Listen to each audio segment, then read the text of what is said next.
ये आकाशवाणी रायपुर है। प्रादेशिक समाचार बुलेटिन के साथ मैं शशिकांत यादव।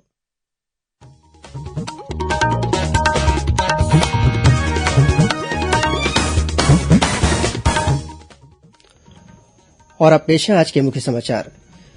केंद्रीय गृह मंत्री कल एक दिवसीय प्रवास पर रायपुर आएंगे। वे नवा रायपुर स्थित एनआईए के शाखा कार्यालय भवन का उद्घाटन करने के साथ ही मोदी@20 किताब पर आयोजित चर्चा में शामिल होंगे। श्री शाह प्रदेश भाजपा कार्यालय में पार्टी पदाधिकारियों की बैठक भी लेंगे। प्रदेश में माओवाद विरोधी अभियान में तेजी लाई जाएगी। स्टेट यूनिफाइड कमांड की बैठक में मुख्यमंत्री ने स्थानीय ग्रामीणों को विश्वास में लेकर माओवाद के खिलाफ अभियान चलाने के निर्देश दिए। स्वास्थ्य विभाग ने लोगों को मौसमी बीमारी के साथ ही कोविड-19 और स्वाइन फ्लू से सतर्क रहने की अपील की।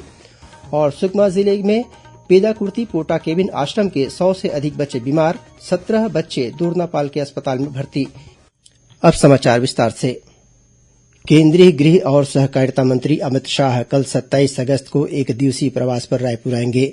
श्री शाह दोपहर करीब 2 बजे रायपुर पहुंचेंगे। इसके बाद वे 2:30 बजे नवा रायपुर स्थित राष्ट्रीय अन्वेषण अभिकरण एनआईए के शाखा कार्यालय भवन का उद्घाटन करेंगे।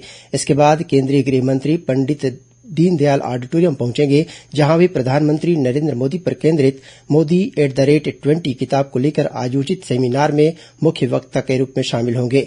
यह पुस्तक विशेषज्ञों द्वारा लिखित तार्किक और विश्लेषणात्मक आलेखों का संग्रह है। इसमें विभिन्न क्षेत्रों की महान हस्तियों के कुल 21 आलेख शामिल हैं। इसके बाद श्री शाह प्रदेश भाजपा कार्यालय जाएंगे, जहां वे पार्टी पदाधिकारियों की बैठक लेंगे। श्री शाह शाम करीब 7:30 बजे दिल्ली के लिए रवाना हो जाएंगे। प्रदेश में माओवाद विरोधी अभियान में तेजी लाई जाएगी। यह बात मुख्यमंत्री भूपेश बघेल ने आज रायपुर में आयोजित स्टेट यूनिफाइड कमांड की बैठक की अध्यक्षता करते हुए कही। उन्होंने प्रदेश के माओवाद प्रभावित क्षेत्रों में स्थानीय ग्रामीणों को विश्वास में लेकर माओवाद के खिलाफ अभियान चलाने के निर्देश दिए। बैठक में माओवाद प्रभावित क्षेत्रों में तैनात राज्य और केंद्रीय सुरक्षा बलों के जवानों के कल्याण के संबंध में भी चर्चा की गई। मुख्यमंत्री ने माओवाद प्रभावित क्षेत्रों में चल रहे अधोसंरचना संबंधित कार्यों को सुरक्षा के साथ निर्धारित समय सीमा में पूरा करने को कहा। बैठक में छत्तीसगढ़ राज्य के सीमावर्ती राज्यों महाराष्ट्र, तेलंगाना, आंध्रप्रदेश और ओडिशा के उन मार्गों पर लगातार निगरानी करने के निर्देश दिए गए जहां से माओवादियों के आवागमन की संभावना होती है। साथ ही सीमावर्ती राज्यों के साथ सूचनाओं को साझा किए जाने पर भी जोर दिया गया। बैठक में गृह मंत्री ताम्रध्वज साहू, मुख्य सचिव अमिताभ जैन, पुलिस महानिदेशक अशोक जुनेजा सहित केंद्रीय सुरक्षा बलों और राज्य पुलिस के वरिष्ठ अधिकारी शामिल हुए। प्रदेश में 1320 मेगावाट के नए बिजली संयंत्र की स्थापना की जाएगी। यह बात मुख्यमंत्री भूपेश बघेल ने आज रायपुर में पावर कंपनियों की समीक्षा बैठक के दौरान कही। नए संयंत्र की स्थापना के बाद Chhattisgarh state power generation company की स्वयं की विद्युत उत्पादन क्षमता बढ़कर 4300 मेगावाट हो जाएगी। यह Chhattisgarh state power generation company का सबसे बड़ा और सबसे आधुनिक संयंत्र होगा। बैठक में विद्युत उत्पादन कंपनी के प्रबंध निदेशक एनके बिजौरा ने बताया कि यह सुपर क्रिटिकल संयंत्र अत्याधुनिक तकनीक से स्थापित किया जाएगा। इससे एक ओर जहां बिजली की उपलब्धता सुनिश्चित होगी, वहीं रोजगार के अवसर भी बढ़ेंगे। राज्यपाल अनुसुईया उइके ने निजी विश्वविद्यालयों के कुलपतियों से कहा है कि प्रदेश में उच्च शिक्षा के क्षेत्र में बहुत संभावनाएं हैं और इसके लिए वे लक्ष्य निर्धारित कर कार्य करें। उन्होंने कहा कि प्रदेश के विद्यार्थियों को कौशल और रोजगार मूलक शिक्षा देने की आवश्यकता है। शासकीय और निजी विश्वविद्यालयों की 2 दिवसीय समीक्षा बैठक को संबोधित करते हुए राज्यपाल ने कहा कि विश्वविद्यालयों में स्वस्थ प्रतिस्पर्धा होनी चाहिए ताकि राज्य के युवाओं की क्षमता का विकास हो सके। बैठक में नैक ग्रेडिंग और नई शिक्षा नीति सहित कई बिंदुओं पर चर्चा की गई। राज्यपाल ने कहा कि विश्वविद्यालयों में नई शिक्षा नीति जल्द लागू की जाए। बैठक में राज्यपाल ने एनएसएस, रेडक्रॉस और स्काउट गाइड की गतिविधियों को भी विश्वविद्यालयों में प्राथमिकता के साथ आयोजित करने के निर्देश दिए। इस मौके पर सुश्री उइके ने शासकीय विश्वविद्यालयों के समान ही उत्कृष्ट कार्य करने वाले निजी विश्वविद्यालयों के कुलाध्यक्ष सम्मान प्रदान किए जाने की घोषणा भी की। छत्तीसगढ़ और मध्यप्रदेश के सभी जिलों के लिए अग्निपथ योजना के तहत महिला सैन्य पुलिस रैली आगामी 19 से 22 अक्टूबर तक जबलपुर मध्यप्रदेश में आयोजित की जाएगी। इस रैली में शामिल होने के लिए ज्वाइन इंडियन आर्मी वेबसाइट पर ऑनलाइन पंजीयन की प्रक्रिया जारी है। अभ्यर्थी को इस वेबसाइट पर 7 सितंबर तक अपना पंजीयन कराना होगा। इस संबंध में और अधिक जानकारी के लिए दूरभाष नंबर 076126073637 पर संपर्क किया जा सकता है। वहीं भारतीय थल सेना द्वारा अग्निपथ योजना के तहत युवाओं की भर्ती के लिए आगामी 13 से 22 नवंबर तक रायपुर में रैली का आयोजन किया जाएगा। इस आयोजन में शामिल होने के लिए आवेदकों को ज्वाइन इंडियन आर्मी वेबसाइट पर 3 सितंबर तक पंजीयन कराना अनिवार्य होगा। इसमें विभिन्न पदों पर भर्ती के लिए 8वीं से 12वीं पास की शैक्षणिक योग्यता निर्धारित की गई है। इस रैली में भाग लेने के लिए 1 अक्टूबर 1999 से अप्रैल 2005 के बीच जन्म लेने वाले अभ्यर्थी ही पात्र होंगे। इस रैली के माध्यम से सामान्य ड्यूटी सैनिक के साथ ही क्लर्क, स्टोर कीपर और ट्रेडमैन के पदों पर भर्ती की जाएगी। प्रादेशिक समाचार आप आकाशवाणी रायपुर से सुन रहे हैं।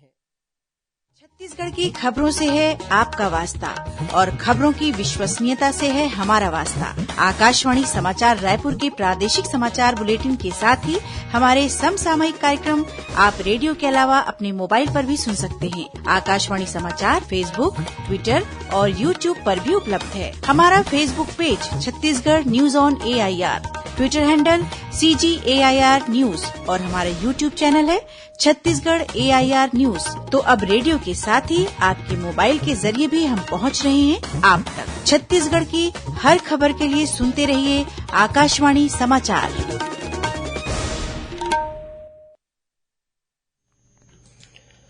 और अब आगे बढ़ते हैं बाकी के समाचारों की ओर। सुकमा जिले में पेदाकुर्ती पोटा केबिन आश्रम के 100 से अधिक बच्चों में बुखार और जुकाम की शिकायत के बाद स्वास्थ्य विभाग सतर्क हो गया है।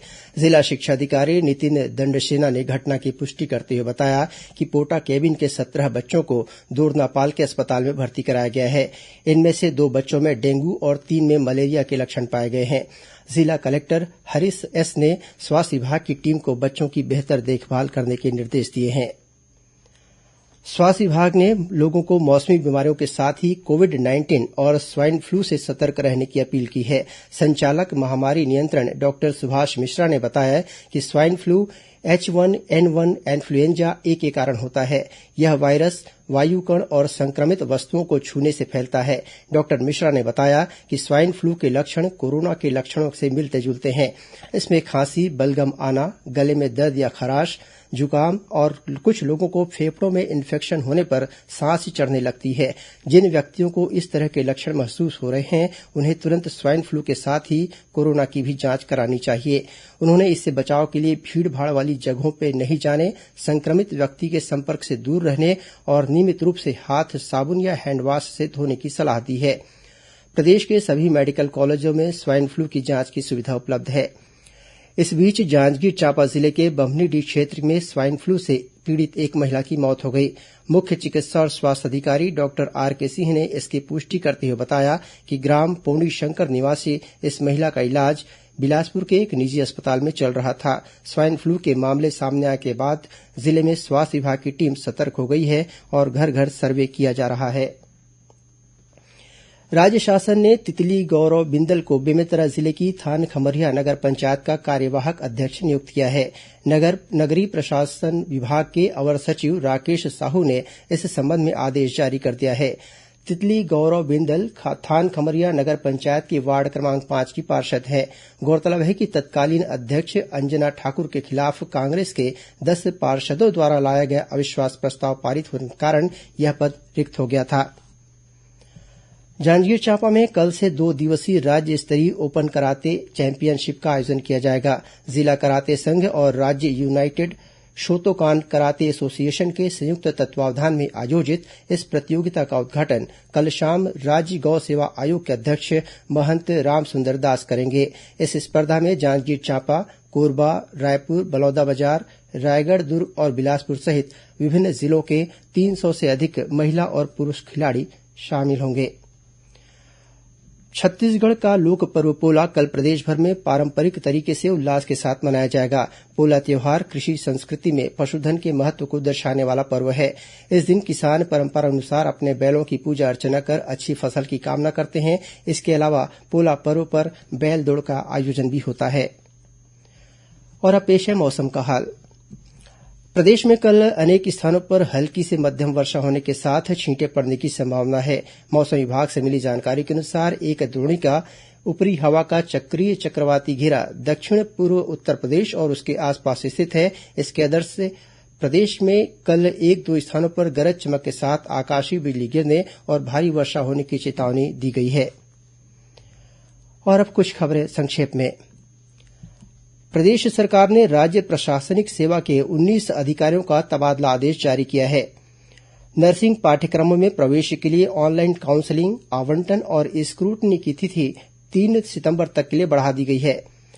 राजनांदगांव में वन विभाग द्वारा ग्रामीण और युवाओं को हाथियों के साथ ही अन्य जंगली जानवरों से बचने के लिए प्रशिक्षण दिया जाएगा। इसके लिए वन विभाग ने मोहला और मानपुर ब्लॉक के 38 गांवों को चिन्हित किया है। जांजगीर चांपा जिले की चंद्रपुर पुलिस ने चक्काजाम करने के मामले में अखिल भारतीय विद्यार्थी परिषद के 13 कार्यकर्ताओं और विद्यार्थियों के खिलाफ एफआईआर दर्ज किया है। जांजगीर चांपा जिले की पुलिस द्वारा जब्त की गई 640 वाहनों की नीलामी कल सिटी कोतवाली थाना में की जाएगी। राजनांदगांव जिले के चिचोला चौकी क्षेत्र में पुलिस ने 47 ग्राम ब्राउन शुगर के साथ 3 आरोपियों को गिरफ्तार किया है। जब्त ब्राउन शुगर की कीमत करीब 9 लाख रूपये आंकी गई है। महाराष्ट्र के नागपुर से आ रहे इन युवकों से 90,000 रूपये नगद भी बरामद किए गए हैं। कोंडागांव जिले की केशकाल पुलिस ने गांजा तस्करी के आरोप में एक व्यक्ति को गिरफ्तार कर उसके पास से गांजा बरामद किया है। और महासमुंद जिले की सिंघुड़ा पुलिस ने ग्राम रेहती खोल के पास एक कार में गांजा का अवैध परिवहन करने के मामले में 2 लोगों को गिरफ्तार किया है। अंत में मुख्य समाचार एक बार फिर। केंद्रीय गृह मंत्री कल एक दिवसीय प्रवास पर रायपुर आएंगे। वे नवा रायपुर स्थित एनआईए के शाखा कार्यालय भवन का उद्घाटन करने के साथ ही मोदी@20 किताब पर आयोजित चर्चा में शामिल होंगे। श्री शाह प्रदेश भाजपा कार्यालय में पार्टी पदाधिकारियों की बैठक भी लेंगे। प्रदेश में माओवाद विरोधी अभियान में तेजी लाई जाएगी। स्टेट यूनिफाइड कमांड की बैठक में मुख्यमंत्री ने स्थानीय ग्रामीणों को विश्वास में लेकर माओवाद के खिलाफ अभियान चलाने के निर्देश दिए। स्वास्थ्य विभाग ने लोगों को मौसमी बीमारियों के साथ ही कोविड-19 और स्वाइन फ्लू से सतर्क रहने की अपील की। और सुकमा जिले में पेदाकुर्ती पोटा केबिन आश्रम के 100 से अधिक बच्चे बीमार, 17 बच्चे दोरनापाल के अस्पताल में भर्ती। इसी के साथ प्रादेशिक समाचार बुलेटिन समाप्त हुआ। नमस्कार।